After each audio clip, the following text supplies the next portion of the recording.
Trump's latest threats to take over Greenland. Trevor is with me now to discuss that and the rest of the week's political news. Always a busy one and always a good time to see you, Trevor, this time on a Sunday morning.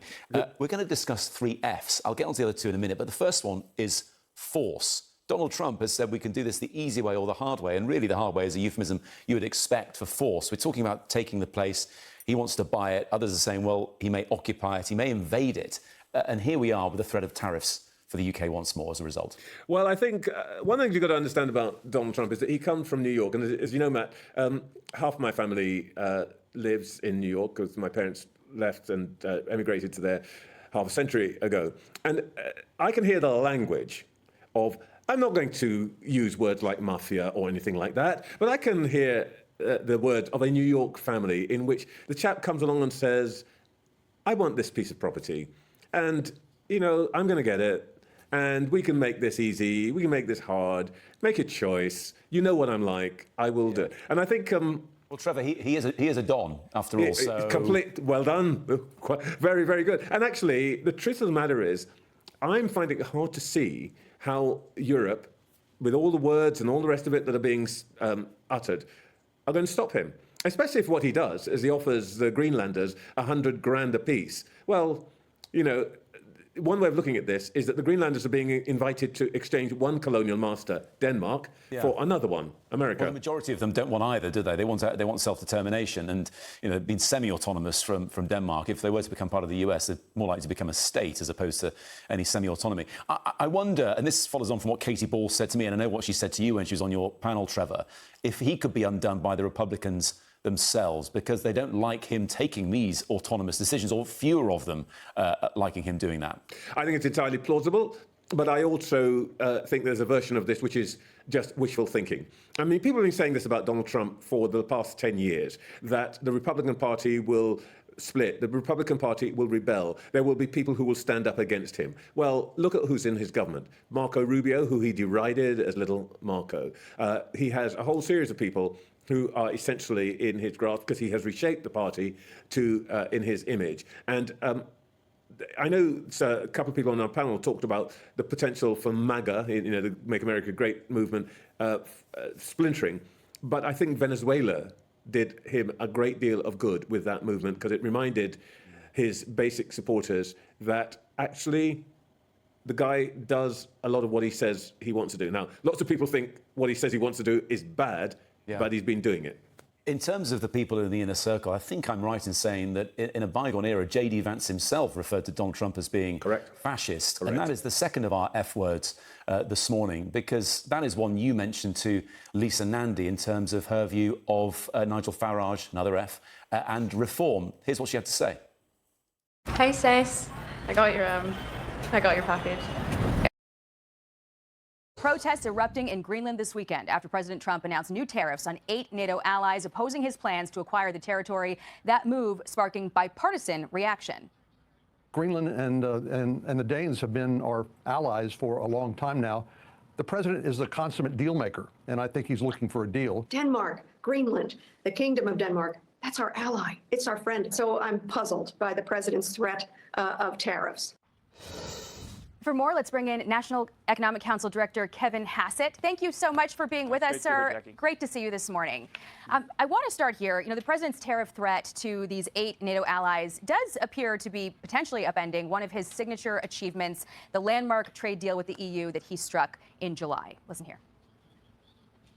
This is probably the biggest deal ever reached in any capacity, trade or beyond trade. I think it's the biggest deal ever made. We have a deal. We have a trade deal between the 2 largest economies in the world. And it's a big deal. It's a huge deal. So this deal has been partially implemented, but it still hasn't cleared the European Parliament. Several members now are calling for 0% tariffs on U.S. products to be put on hold. And that deal also included $750 billion in energy purchases from the U.S., a $600 billion investment in the U.S., military purchases. Is all of that scrapped now that the president appears to be putting an overarching tariff over the deal that he made? Right. Well, first of all, I want to say that throughout the negotiations with the Europeans last year, you would have heard them say, oh, if we have a tariff, if we do what President Trump says, it'll be terrible for our economies, you'll tank our economies. And if you go back and look that as we've negotiated these great deals both for the U.S. and for Europe, then their economies have boomed, their stock markets have boomed. It's been amongst the better years ever for them, because basically they see that the U.S. right now is once again the shining city on the hill, that we're the engine of global growth, and President Trump has accomplished that really in just 1 year. So I think right now, with respect to Greenland, the president has a strong view that it's a national security matter for the U.S. to have more control over Greenland, and I'm confident that in the end he's going to go negotiate a deal that's great for us and great for our partners.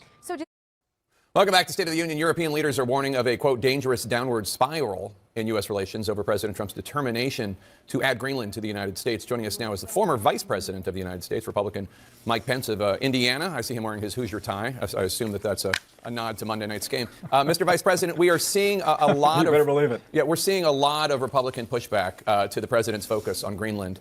And his threats yesterday to U.S. allies in terms of the tariffs. Republican Congressman Don Bacon told me yesterday in the wake of the president's new tariff threats, quote, I and most Americans disagree with the president's heavy-handedness. He is threatening NATO members, which is shameful, unquote. Are you concerned that these actions are jeopardizing the NATO alliance? Well, I think it's a question right now, Jake, not of what the president's trying to accomplish, but how. And I have concerns about using what I think is a questionable constitutional authority, imposing unilateral tariffs on NATO allies to achieve this objective, as much as I've had concerns about the threat of a military invasion, which apparently is no longer being talked about. But the what here, I think, is absolutely in the interest of the United States of America. I mean, literally, I think it was Abraham Lincoln's Secretary of State who negotiated the purchase of Alaska, who first suggested that the United States also purchase Greenland. I traveled to the region in 2019, visited Iceland to literally make the case of our national security interest as China and Russia continue to intrude farther and farther into the Arctic. So what the president's trying to do here, I think, is absolutely in the interest of the United States of America. I would just rather see the president use his persuasive powers and U.S. investment in Greenland to lay a foundation for ultimately achieving that goal. As you know, we have a treaty with Denmark that allows the United States to build as many military installations on Greenland as the United States wants. There's one right there now, and there have been up to 17 in the past. French President Emmanuel Macron, in terms of how President Trump is attempting this, he posted on X yesterday in response to the president's threats of tariffs, quote, no intimidation or threat will influence us, neither in Ukraine nor in Greenland nor anywhere else in the world when we are confronted with such situations, unquote. And that's Macron implicitly putting Trump and Putin on the same level. Are you worried at all that how President Trump is making this play for Greenland is doing the U.S. more harm than good?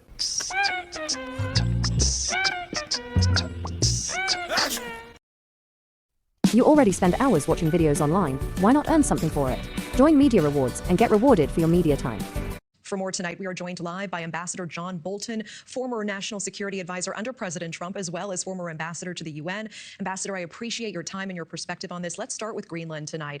President Trump has been very aggressive in his rhetoric here. He says he will take it by force if necessary. You actually penned an op-ed in the Telegraph about this. You say that this Greenland grab is Trump's worst move yet, also claiming nothing America needs in the country requires sovereignty or military force. Tell me more about this. Tell me why. Well, the damage that Donald Trump is doing to America's reputation, to the belief, trust, and good faith and reliance our European allies and friends around the world have on us is just impossible to state. This is so extraordinary. To threaten the invasion of a NATO ally, to seize by force territory from a democracy. The impact in Europe, you cannot calculate how bad this is for us. There is nothing that we need at the moment in terms of security in Greenland that's not amply provided in a 1951 treaty with Denmark called the Defense of Greenland Treaty. And, you know, if we could get this out of the spotlight, I think diplomats between the two countries and with other NATO allies could resolve this very quickly. This is a tragedy that just unfolds day by day, causing us more and more harm. Wow. Greenland at the center of tensions between the U.S. and its European allies and what's widely seen as one of the most serious crises in transatlantic relations for decades. EU leaders are reportedly discussing plans to deploy $107 billion worth of countermeasures after U.S. President Donald Trump vowed to impose up to 25% tariffs on European goods. And that's unless the U.S. is allowed to acquire the Danish autonomous territory. And Mr. Trump is pushing to annex Greenland, which he says is critical to U.S. security in the face of risks from Russia and China. Now, for more insight, let's speak now with Charles Kupchan. He's a senior fellow at Council on Foreign Relations in Washington, D.C. Thank you so much for joining us, Professor. I want to start with how Trump's proposed tariffs would actually work, and if they do go ahead. What would be the economic consequences for both sides and for the recently concluded U.S.-EU trade deal? Well, I think we're at a break point of sorts here in the sense that relations between the United States and Europe during the Trump administration have been troubled, but they have also been somewhat on an even keel, with the Europeans trying to keep Trump on side, working with him on NATO, working with him on Ukraine.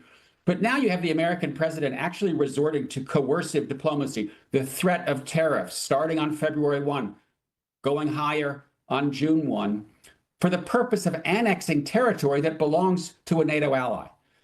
This is really a red line that has been crossed here. That's why I think you're seeing Europe convene today in this emergency summit in Brussels and prepare potential retaliatory tariffs. I don't think Europe has a choice because they need to say to Donald Trump, no, it is not acceptable to threaten to take by force the territory of a NATO ally. If you go down the road of tariffs, we're going to have to play hardball and hit you with retaliatory response that could potentially put the U.S. and the EU in the realm of a trade war. From the outside world, the grid could be boring, but that is totally okay, because if it's boring, it's working.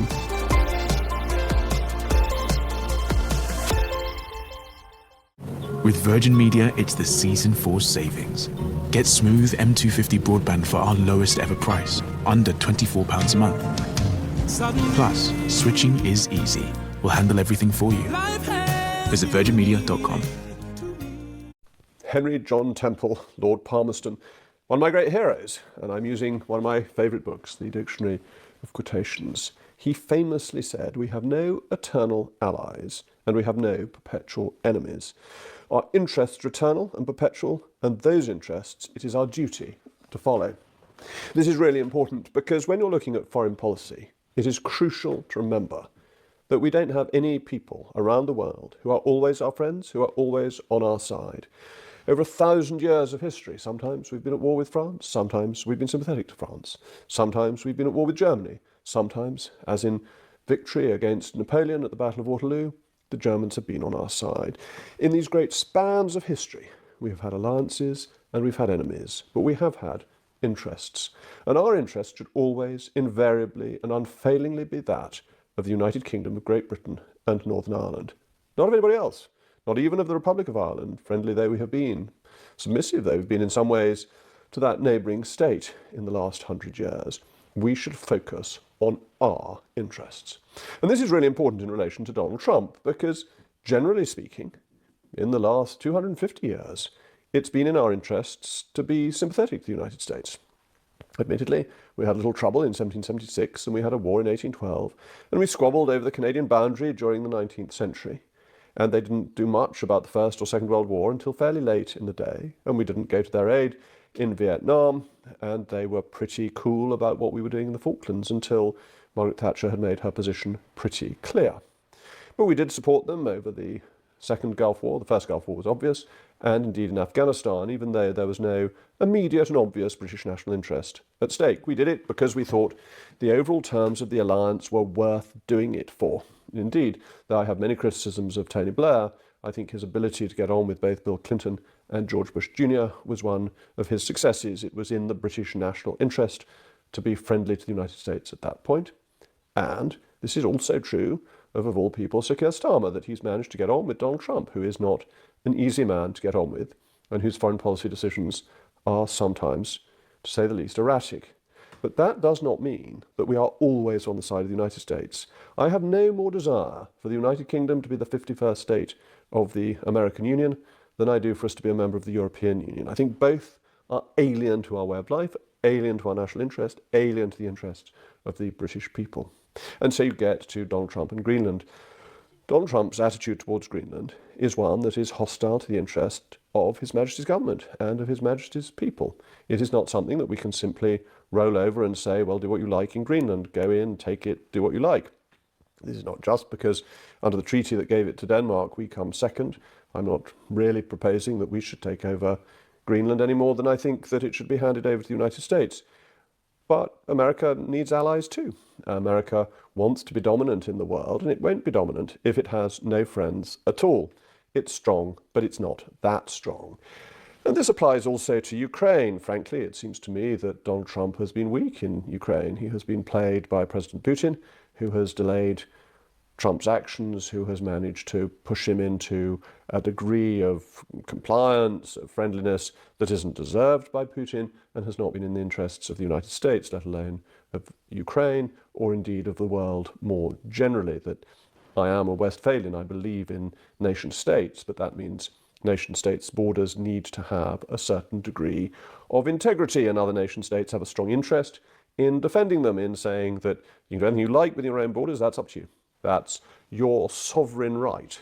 But the one thing you can't do is invade another country, because once you do that, it becomes open season. And that applies to America as just as much as it applies to Russia or to Iraq or to China.